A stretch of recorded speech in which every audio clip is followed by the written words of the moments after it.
Breakdowns, they can be awful, they can be messy, and they can make us feel so out of control. But is there a hopeful side to breakdowns? Here to help us figure it out is Sarah Vermunt, a career coach, but also a human being.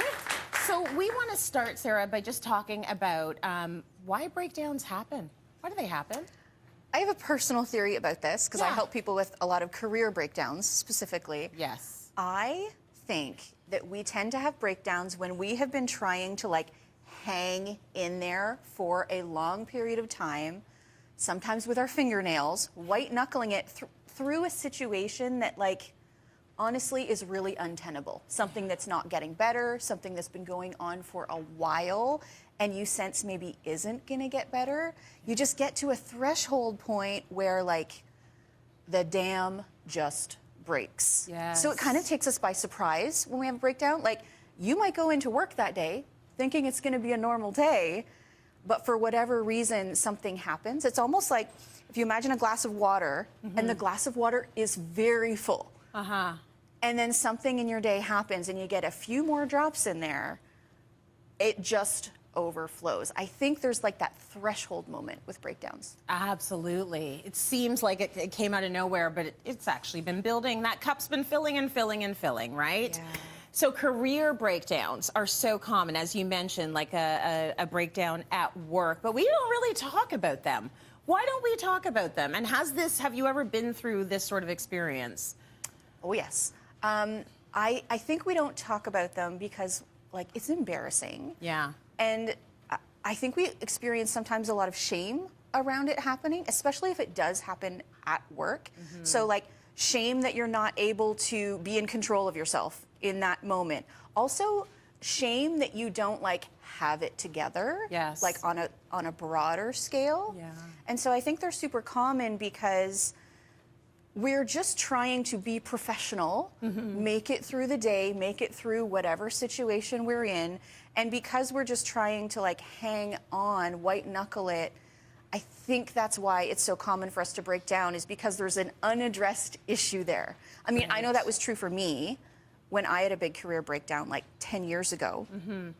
At the time, I was building a career in academia, working as a professor, which sounds very nice. But sounds awesome. Sounds lovely, Yeah. but boy, was it the wrong profession for me, for all sorts of reasons that I won't get into. So on one day, just randomly, when I started engaging in a particular task for my work, I had a very embarrassing public breakdown in the middle of a crowded coffee shop.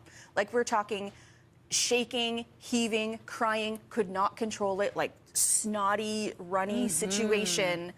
And it was super embarrassing. And honestly, I did feel ashamed of it in the moment. And so I think that's why we don't talk about it, is because we're so out of control and we have some shame around it.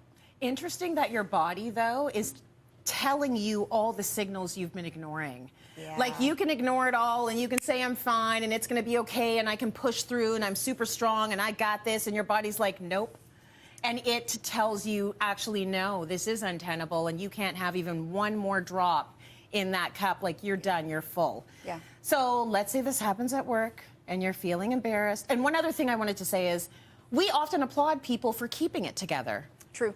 Right? We, like, as a society, we're like, oh my God, they handle it so well. Didn't they handle it so well? And handling it so well is basically stomping your feelings down and not acting the way you want to act. So, okay, this happens at work. You have a full-fledged breakdown. Would it be right to approach your boss about it? It depends. It depends, okay. So it kind of depends on the relationship you have with your boss. Yeah. Right? Like, is this someone who's had your back in the past? Do you trust this person? Yes. If the answer is yes, sure, maybe you want to approach your boss. But I think the main factor is like, how safe do you feel with this person? If you feel safe with them, maybe. But that's going to vary from person to person. Like, there are some people who, no matter the relationship with their boss, they might not want to have that conversation until, let's say, they have a plan together. Yes. So it's a very personal decision, but it's often relationship-based. Would it make a difference to you if your boss was a man or a woman, in terms of if you're telling them about the breakdown or getting into it with them? I really do think it just comes back to the quality of the relationship. Like, I Yeah. recall when I had my breakdown about 10 years ago, I had two bosses at the time. One was a man, one was a woman.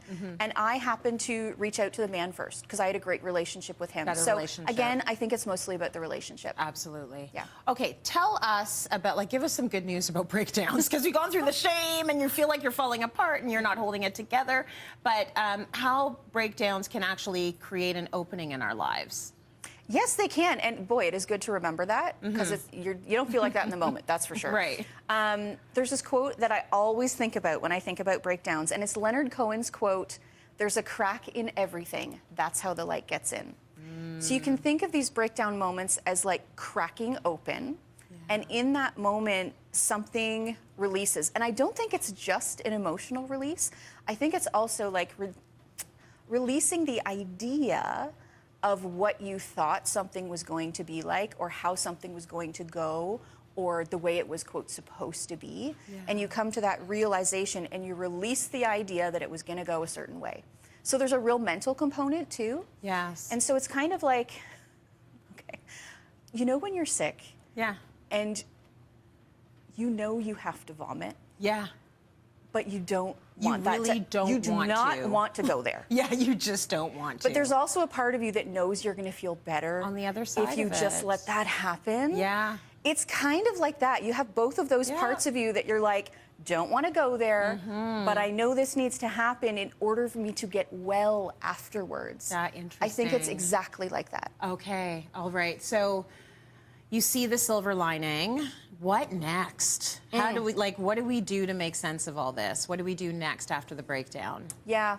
Well, I do think there's good news and bad news. Yeah. So good news first is because you've had this emotional release and this sort of like change in your mental framework, Yeah. you have created an opening to think about things differently. Like in the context of like a career breakdown, maybe after the breakdown, you're open to considering a change of some kind when you weren't before. Right. And that is very positive, to sort of come out of that place of paralysis and stuckness, to be more open-minded about actually looking for solutions versus just trying to hang on. So that's positive. The bad news is it's probably going to take a while until you know what the real decision point is. You know what's not working, but you don't know yet what's right. Exactly. Okay, so you've got to take the time now to figure out what might work. Yes. What you can try that's new, and that's also equally scary, but you're getting closer to where you should be. Yes. Right? Sarah, thank you so much for that, and thanks for your vulnerability. Coming here and talking about breakdowns and what have you, because we need to normalize it. Yeah, we do. The shoving down of emotions doesn't work for any of us, so thanks for that.